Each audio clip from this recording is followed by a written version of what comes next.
What's up guys, j'espère que vous allez bien. Aujourd'hui, on pose la question à $1 million. $1 million ou aller au paradis? $1 million. $1 million. $1 million. Je dirais aller au paradis, parce que ça va être quelque chose d'éternel derrière. Alors que tu me dis $1 million, c'est uniquement maintenant. Donc plutôt le paradis. Aller au paradis. Pourquoi tu dis aller au paradis?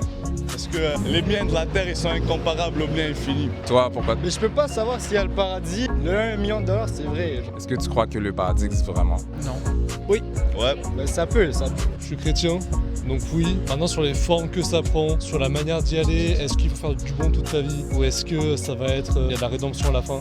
J'aurais du mal à dire là-dessus, j'ai pas cette connaissance. Si par exemple tu reçois vraiment le $1 million, mais que le lendemain, ta vie sur Terre se termine, Je serais triste, puis ce serait plate. est-ce que tu regretterais ton choix? Oui. Est-ce que tu es chrétien? Oui, chrétien orthodoxe. Puis s'il y avait un moyen de savoir si le paradis existe ou pas, est-ce que tu aimerais le savoir? Personnellement, non. Ouais. Selon toi, comment on fait pour aller au paradis? Faut lire la Bible, faire qu'est-ce qu'il dit, suivre Jésus, faire de son mieux. Est-ce que tu sais pourquoi Jésus est mort sur la croix? Pour pardonner nos péchés, pour ouvrir les portes du paradis à nous. Puis est-ce que tu sais comment on pourrait aller au paradis? Ben, tu fais des bonnes actions, pis tout, là. Est-ce que tu connais un peu l'histoire de Jésus? Ouais. Toi, est-ce que tu crois en Dieu ou quelque chose? Oui, je crois en Dieu, mais je suis pas pratiquant. Non, pas vraiment. Non. Tu te considères athée ou agnostique? Agnostique. Tu te considères athée? Non. Bon, en fait, je ne me considère pas athée parce que je sais qu'il y a un Dieu qui existe, mais je ne veux pas croire en lui. Et en fait, même pas que je ne veux pas croire en lui. Le Dieu que je sais qu'il existe, pour moi, ce n'est pas, disons, celui des religions, en fait.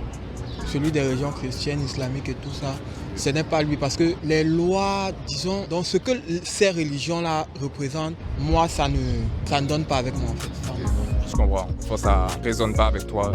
Toi, t'en penses quoi? Moi, je pense que le paradis existe vraiment. Puis comme tu as dit, l'argent, c'est temporaire.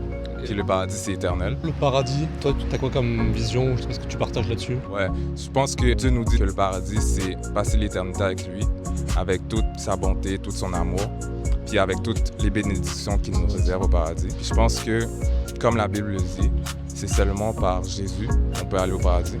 Comme il a dit, on peut aller au paradis en suivant Jésus parce qu'il est mort sur la croix pour nos péchés. Qu'est-ce que ça veut dire? C'est que nous, au jugement dernier, on serait trouvés coupables devant Dieu vu qu'on a fait du mal de notre vie, qu'on a brisé la loi morale de Dieu. Par exemple, mentir, voler, même convoiter sexuellement quelqu'un avec qui on n'est pas marié. Donc, toutes les mauvaises actions qu'on a faites, on mériterait d'aller en enfer parce que Dieu, il ne peut pas laisser le mal infini. Mais Jésus, qu'est-ce qu'il a fait? En fait, c'est Dieu qui est venu sur terre il y a 2000 ans. Il est allé mourir pour prendre la punition de tout le mal qu'on a fait. 3 jours après, il est ressuscité. Puis là, ouais, il nous offre le paradis. Au fond, dès qu'on accepte son pardon, on a l'assurance à 100% d'aller au paradis. Enfin, c'est pas suivre la religion ou faire des bonnes actions. C'est vraiment suivre Jésus. Puis t'en penses quoi de ça? Mais c'est bien, moi je respecte. J'aime toutes les croyances. Ben, moi, j'ai lu la Bible, puis c'est pas mal le fun. Ah, t'as déjà lu la Bible? Ouais. T'en penses quoi? Ben, je pense que c'est une bonne histoire, puis c'est une bonne façon de penser, puis tout, là. Ouais, dans le fond, on accepte son pardon. C'est pas en suivant la religion, mais c'est vraiment en suivant Jésus. Puis tu penses quoi de Jésus, toi? En général, disons, je vais dire c'est un personnage de fiction. Ok. Pour moi, c'est un personnage de fiction. Est-ce que ça veut dire que tu crois qu'il n'a pas existé? Et il n'a pas existé. En quelle année on est en ce moment? On est en 2026. 2026 ans après quoi? Je ne veux pas savoir. Après Jésus-Christ, d'après les gens. Ouais. Parce qu'en fait, tu me dis 2026 après Jésus-Christ, comme selon toi, c'est une preuve que Jésus a existé. Mais moi, je te dis, c'est un personnage de fiction qui a été créé de toutes pièces pour pouvoir aller avec toute cette, je vais dire, film de religion. Ça serait quoi une bonne preuve que c'est vrai, que l'histoire de Jésus est vraie? Ça serait quoi une bonne preuve pour toi? Bah, la croix, la signification, là, le symbole. Donc, Jésus est un personnage fictif qui a été créé pour, disons, harmoniser le contexte de la religion et tout ça. C'est le pourquoi les créateurs de Jésus, qui sont nos décideurs, les décideurs d'antan, ont créé cette histoire de après Jésus-Christ, avant Jésus-Christ. Ça a été créé pour ça, selon moi encore. Mais il y a même des personnes non chrétiennes qui vivaient de cette époque, qui ont écrit sur Jésus et tout. Un exemple rapide, c'est quelqu'un qui s'appelle Lucien de Samosate. Lui, il a écrit sur Jésus, puis sur les premiers chrétiens. Puis En fait, si tu me parles des écrivains, des gens qui ont écrit, je vais te dire, il y a plusieurs personnes qui ont écrit. Ce n'est pas parce que tu as écrit quelque chose que ce que tu as écrit est forcément vrai. est-ce que tu es sûr à 100% d'aller au paradis, toi? Je suis même pas complètement sûr de ma foi, pour être complètement honnête. C'est-à-dire que j'ai été élevé en tant que chrétien, j'ai fait le catéchisme, je viens de France. Je sais pas si vous appelez ça aussi catéchisme, mais donc j'ai été élevé là-dedans et en même temps j'ai plutôt évolué vers une espèce de philosophie de dire qu'il y a une entité supérieure, mais tu vas l'appeler Dieu, tu vas l'appeler l'univers, tu vas l'appeler le karma, tu vas l'appeler la nature, en fonction de ton courant philosophique. Et j'attends toujours, pourtant j'ai plein d'amis qui sont plus dans la religion que moi, de me convaincre que ok, cette entité supérieure doit s'appeler Dieu et en plus doit s'appeler Dieu à travers le christianisme et à travers le catholicisme plus précisément. Tu vois, donc j'attends que quelqu'un arrive à je dis pas à me convaincre, mais à arriver à développer suffisamment pour que je sois plus à l'aise dans ma foi. Personnellement, moi, je suis pas catholique, je me considère chrétien. Puis entre autres, la Bible, c'est la parole de Dieu pour nous. Puis avec ça, on peut quand même arriver à savoir qui est Dieu, à connaître qui est Dieu. Puis entre autres, il y a l'histoire de Jésus. Si par exemple quelqu'un te donnait une Bible, est-ce que tu serais intéressé à la lire? Ah ouais, j'en ai plein chez moi. Est-ce que ta famille est croyante? Je pense pas. Justement, je m'y suis mis il y a 2 ans, j'avais commencé, j'en achète une, je commence à la lire, je me rends compte que je ne peux pas la lire tout seul. Ça n'a pas de sens, les histoires sont trop anciennes, même je fais pas mal de théologie. Et je me rends compte que par exemple la Genèse, t'as 2 Genèses en fonction de l'époque, il y a 3000 ans d'écart et il y en a une où on est à l'image de Dieu parce qu'il fallait à ce moment-là plutôt donner confiance, c'était aux Juifs à l'époque. Et l'autre après on est fait à base de glaise parce qu'ils prenaient un peu trop la confiance pour le faire très grossièrement. Et donc en fait il faut quelqu'un pour l'interpréter. Pareil si t'es un bon interpréteur, je sais pas comment ça s'appelle, mais c'est sans aller à l'église. Est-ce que tu as des chaînes YouTube, des podcasts ou des livres qui permettent d'interpréter la Bible? Ouais, ben tout d'abord, le meilleur interpréteur, c'est le Saint-Esprit. Dans le fond, dès qu'on accepte Jésus dans notre vie, il nous envoie son esprit, puis il vit en nous, puis il nous permet de comprendre la parole, puis de vivre en conformité avec elle.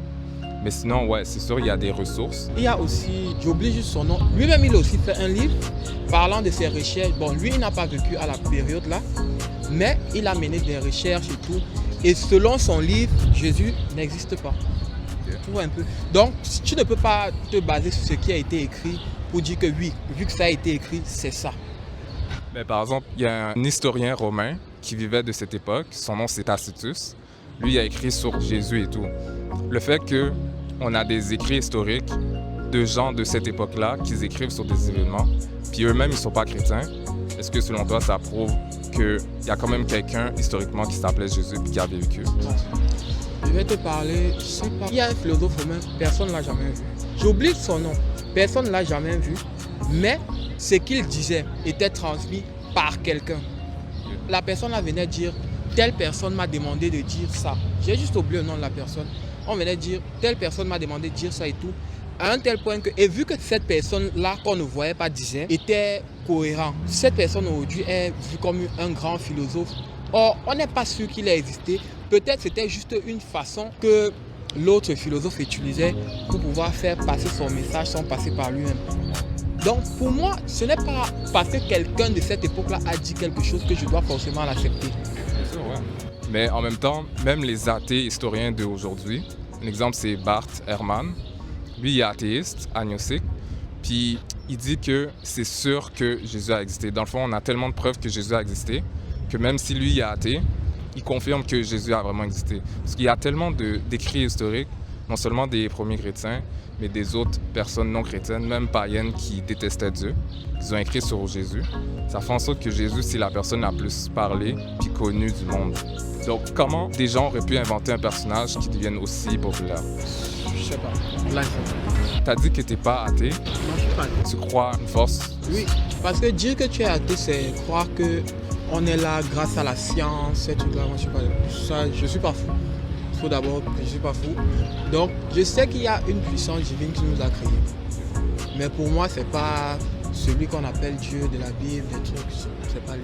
Donc toi, tu arrives à la lire tout seul et à comprendre ou à trouver que ça fait sens. Pareil, ça se peut pas se dire de manière linéaire. Comment tu t'as géré ça, toi? Pour de vrai, c'est vraiment Dieu qui m'a aidé, Saint-Esprit, parce que quand j'ai été sauvé, quand Jésus m'a sauvé vraiment, au début, j'avais une envie de lire la parole.